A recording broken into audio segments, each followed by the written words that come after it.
अस्सलामुअलैकुम।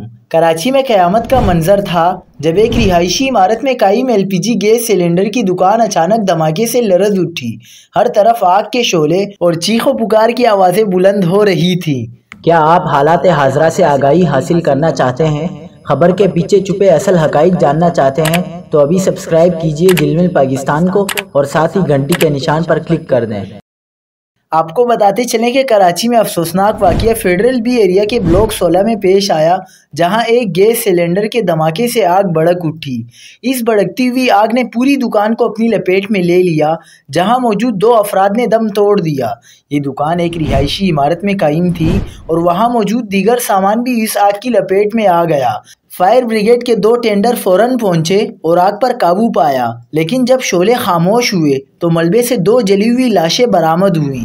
मरने वाले दोनों अफराद की उम्रें 35 से 40 साल के दरमियान थी। रिहायशी इलाकों में कायम ऐसी दुकानें किसी बम से कम नहीं। क्या ये वाक़यात हमारी गफलत का नतीजा हैं?